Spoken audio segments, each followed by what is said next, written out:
Le magazine littéraire Épilogue est une présentation de la Librairie du Quartier. Merci à ce précieux partenaire et à leur équipe de libraires. Vos prochaines lectures vous attendent au 1120 Avenue Cartier. Oui, dernière petite chronique qui était plus ou moins prévue. On se demandait si on allait avoir le temps, mais on va vous en parler. Geneviève aussi l'a lu. Geneviève aussi. Oui, je l'ai lu hier. Oui, voilà. On l'a lu hier parce que c'est un très court roman. Moi, je l'ai lu il y a quelques... Je l'ai pas lu hier. Je l'ai lu ça fait quelques temps. Mais oui, c'est un très court roman qui se lit très rapidement. C'est la nouveauté de Kev Lambert, maintenant autrice officiellement. Donc, paru chez Héliotrope. Un roman qui s'appelle Cumul 1.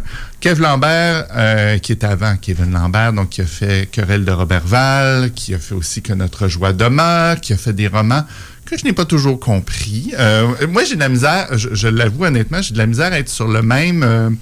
diapason. Sur le diapason. Je comprends ses livres, je comprends ce qu'il veut faire, mais j'arrive pas à être sur la même ligne émotive que lui. Ça me rejoint pas toujours, surtout ses premiers romans. Donc, Notre joie de... Non, tu aimeras ce que tu as tué, Querelle de Roberval.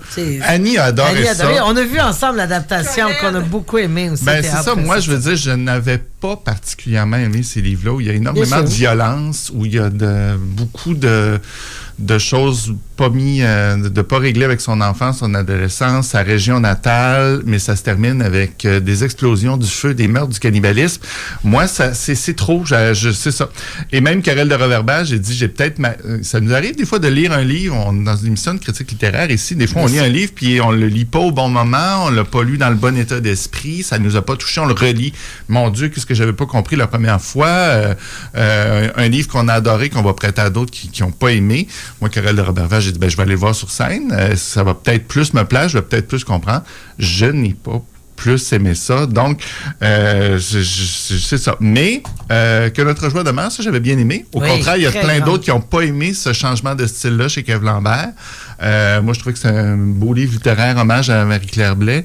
Dans l'écriture, vraiment, le souffle, c'est des phrases interminables. Moi, j'avais bien aimé ça. Le livre qui portait d'ailleurs sur la célébrité, une architecte célèbre et qui finalement se retrouve dans un contexte de crise du logement à justifier des choix éthiques, idéologiques, commerciaux parfois, sociaux. C'était très, très grand. Donc voilà, sachant qu'il a fait des livres plus sociologiques, sachant qu'il a fait des livres plus violents, ses premiers, je me suis demandé si j'allais lire Cumul 1, finalement je l'ai lu, mais en ne sachant pas à quoi j'allais devoir m'attendre dans ce livre-là, étant donné qu'il y a eu des styles différents d'un livre à l'autre. Dans Cumul 1, c'est une commande qu'il a reçue. C'est original comme démarche quand même. Et voilà. Et le Cumul 1, c'est une œuvre donc de l'artiste Louise Bourgeois, que vous connaissez peut-être. C'est elle, entre autres, qui a la grosse araignée devant le Musée des Beaux-Arts à Ottawa. Donc, elle a fait cette œuvre-là, Cumul 1, qu'on retrouve à la fin du livre. On va se le dire, on va dire les vraies choses. On dirait des tapons de petits pénis. Avec des œufs, peut-être que la fertilité, assurément. Moi, je vois beaucoup de prépuces. Donc, disons ça comme ça. Et c'est une œuvre. Donc, l'histoire nous amène, c'est l'histoire d'Alice qu'on va suivre, qui est une professeure à l'université en arts visuels.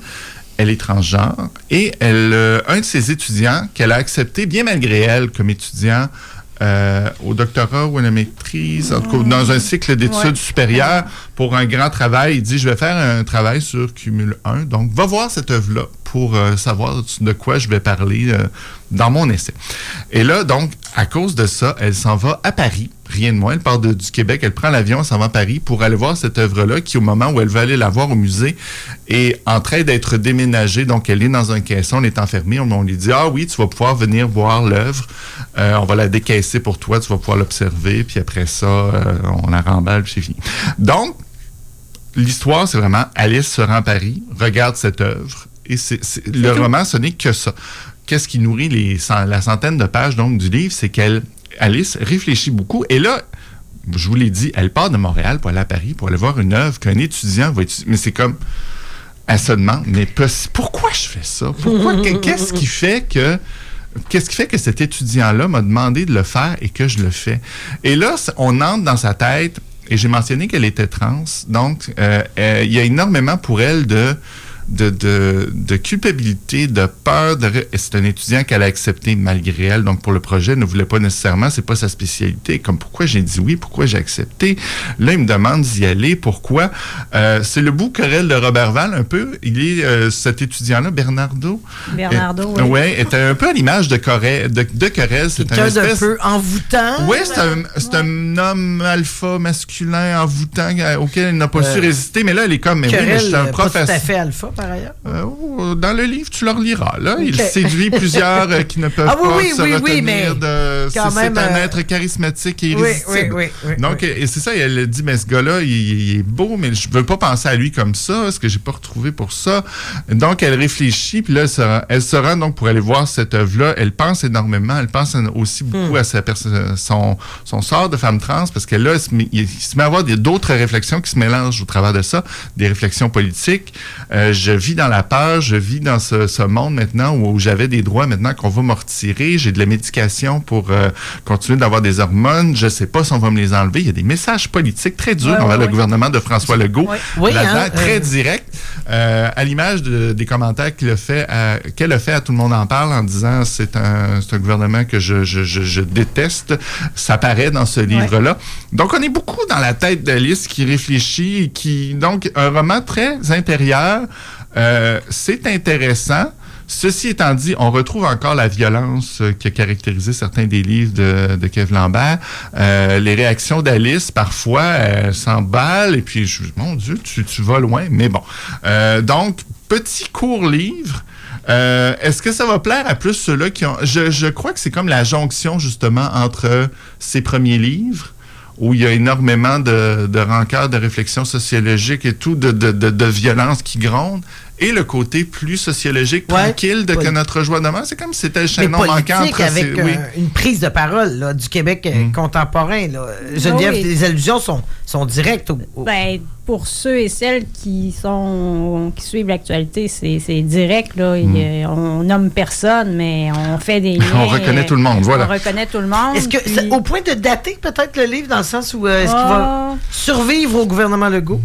Je ne sais pas, parce que c'est autant le gouvernement Legault que ce qui se passe aux États-Unis avec Trump, ce qui va se passer dans les provinces de l'Ouest. C'est une dureté vis-à-vis. C'est ce courant de transphobes qu'on vit en ce moment qui s'étend quand même sur plusieurs années. Là. Donc, il y a toute cette réflexion autour de ça. On peut faire des liens avec plusieurs mouvements qui vont peut-être, malheureusement, perdurer dans le temps. Ouais. Fait que, oui, je pense qu'il peut quand même bien vieillir.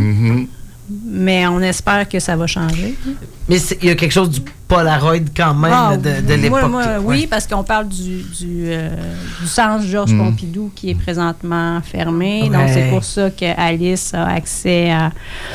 mais moi, je suis pas le bon lectorat pour Kev Lambert. Là. C'est pour ça que je prends pas position. Mais il y a une qualité d'écriture, ça, c'est sûr. Mais... soit je suis pas dans de bonnes dispositions jamais quand je lis Kev Lambert, ou c'est pas, je suis pas le lectorat. Comme Brian disait, des fois il y a le lectorat, il y a un diapason là, peut-être qui opère moins. Annie Bussière sur Kev Lambert.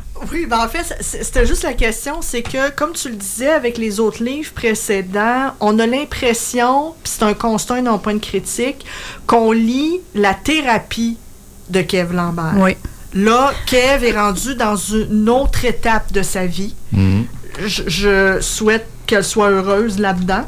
Mais jusqu'à quel point, justement, elle se sert de l'écriture pour évacuer ce qu'elle pourrait évacuer ailleurs pour arriver à trouver des solutions.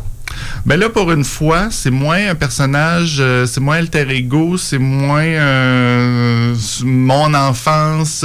J'avais l'impression on était un peu... C'est près d'elle, le professeur est trans, donc on est proche, mais qu'il y avait une portée sociale là, de critique plus... Oui, mais son questionnement, ça reste que son questionnement sociologique, c'est face à son nouvel état. Exact. Voilà. Mais... c'est pas les questions que cette personne-là avait il y a 15 ans quand elle s'identifiait Kevin. Non. Mais c'est-tu des questions dont on parlait nécessairement il y a 15 ans aussi, vous voyez. Mais en tout cas, il y a en privé, certainement pour les personnes qui étaient dans cette... C'est ça, mais là, vu qu'on l'amène dans une dimension politique, sociale. Ouais. Donc, C'est un court roman quand même. Si vous l'aimiez, si vous voulez savoir un peu de quoi il en retourne avec l'univers de Kev Lambert, on peut... c'est plus court en tout cas que La classe de neige que moi je... Pas La classe de neige. Le Sentier de neige. Le Sentier de neige, oui, que je trouvais qui était beaucoup trop long. Celui-ci au moins... ça se lit bien. Ça se lit bien, ça va vite.